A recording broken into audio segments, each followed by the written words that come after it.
අයිබෝන් ඉතින් මේ රජයට බලය දුන්නේ ජනතාව ඇත්තෙම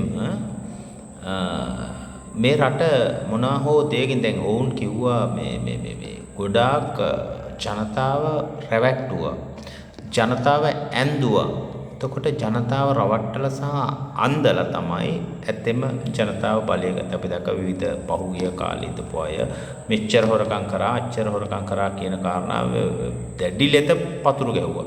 හැබැයි මෙයාලා කරන්න දැන් මෙයාලා මේ රජයේ මේ විශේෂයෙන් මේ ජනාධිපතිවරයා දැන් අපි දකිනවා මේ වෙනකොට රණවිරු දඩයම ක්‍රියාත්මක වෙනවා මේ රට බේරගත්ත නායකයන්ට ඒ කියන්නේ මේ රට බේරගත්ත නායකයන්ට යම් කිසි නිදහසේ ජීවත් වෙන්න දීමේ අයිතිය තියෙන්න ඕනේ. අපි දන්නවා සුරේෂ් සලේ මහත්තයා ඇත්තම ඔහු විශ්‍රාමිකව ඉඳලා ඔහු රැකියාවක් කරගෙන හිටියේ. ඒ වෙලාවේ තමයි අත්අඩංගුවට ගන්නෙ. හැබැයි ඉතින් අද මේ වෙනකොට සෑහෙන කාලයක් ඔහුව රඳවා තබාගෙන ඉන්නවා. ඒ වගේම විවිධ අය මේ රටට සේවය කරපු අය අපි ඒක නිතැතින්ම සිහිපත් කරන්න ඕනේ.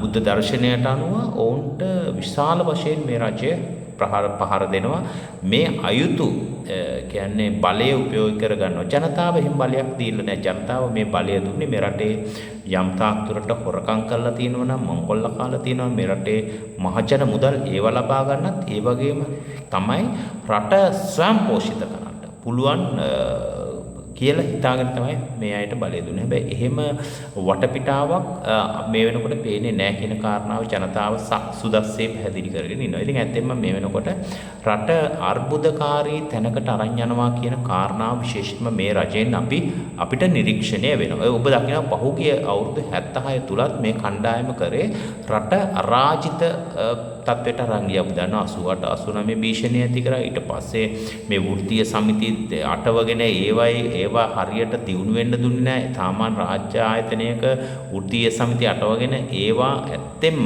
ඒවා දියුණු වුණොත් විතරයි ඒ රැකියාව කරන අයට ඒකේ ප්‍රතිලාභ ලැබෙන්නේ. හැබැයි එහෙම වැඩපිළිවෙලක් ගෙනාවේ නැහැ මේ අය. හැමදේම කඩාකප්පල් කරපු අය කියන එක කාරණා විශේෂයෙන්ම අපි සිහිපත් කරන්න ඕනේ. මේ දැන් ඉන්න අය සියලු දෙනා පහුගිය කාලවකවානුව තුළ ඔබ දකින්න නැති මොනවටද කෑ නොගැහුවේ හොඳ වැඩකට අපි කියමු විවිධ ඉන්දියාවෙන් මොනවා හරි ගෙනාවත් දැන් එහෙම කණ්ඩායමක් ඉඳගෙන ඔවුන් කියනවා එහෙම රටක් ඔවුන් කියන විදියට ඔවුන්ට හැඟෙන විදියට මේ රට නිර්මාණය කරන්න බෑ කියන කාරණා විශේෂයෙන්ම මම ජනාධිපතිවරයාට යෝජනා කරනවා. ඒ වගේම තමයි ජනාධිපතිවරයා ආවේ මේ රටේ මහ ජනතාව ඡන්දේ දීපු නිසා.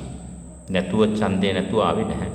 ඒ නිසා බොහොම වගකීමක් තියෙනවා අපිට මේ රජයට මේ රටේ ජනතාවගේ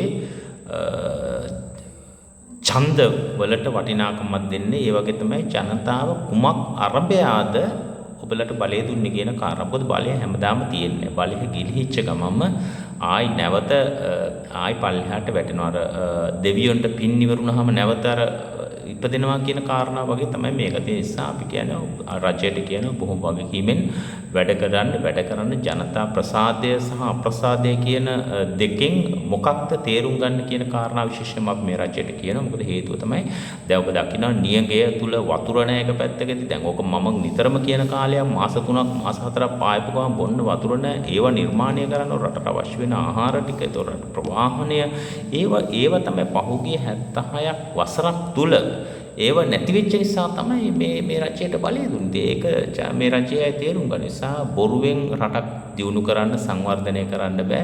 එක එක්කෙනා ওই මයික් ඉස්සරහ දාගෙන බොරු ඒව දැම්මට මං හිතන්නේ රටක් දියුණු වෙන්නේ. අපි දකින්නවා තාමත්ම බොරුවෙන් මේ රටේ පාලකයන් බොරුවෙන් තමයි තාම ජනතාව. ඉතින් අපි ජනතාවත් එක්ක ඉන්නේ. අපි මහ පොළොවේ හිටගෙන ඉන්නේ. බොරු රැකියාවල් කරපු නැති අයට ඇත්තෙන්ම මේ ජනතාව බලය දීපු එක ගැනම ජනතාව දැන් දුක් වෙනවා. මොකද රැකියාවක් තම පොඩි ව්‍යාපාරයක් මොනවත් කරපු නැති මිනිස්සු කණ්ඩායමකට බලය දීමම මම හිතන්නේ ජනතාව ඇත්තෙන්ම ජනතාව මේ වෙනකොට දුක් වෙනවා. මොකද හේතුව ඔවුන්ට යම් කිසි දෙයක් නිර්මාණශීලී මිනිස්සු නෙමෙයි. ඇත්තෙන්ම මේ බොරු වපුරට කොහොම හරි අර ඊර්ෂ්‍යාව, ක්‍රෝධය, වෛරය වපුරලා තමයි මේ මිනිස්සු බලය ගත්තේ කියන කාරණා විශේෂම කියන්න ඕනේ. ඉතින් ඒ නිසා අපි ජනතාවත් එක්ක ඉන්නවා. ජනතාවට සුබදායි වැඩපිළිවෙලක් විතරයි මේ රජය ගේන්න දෙන්නේ. නැතුව ওই අනවශ්‍ය දේවල් ගේන්න කියලා නැහැ කොහොමත්. ඒක නිසා අපි බොහොම වගකීමෙන් මේ රජයට කියනවා ජනතා සුබසිද්ධිය කියන්නේ මොකක්ද කියන කාරණා විශේෂයෙන්ම අපි ඉදිරියේදී ජනතාව දැනුවත් කරන වැඩපිළිවෙල ගේනවා කියන කාරණා බොහොම ස්තුතියි.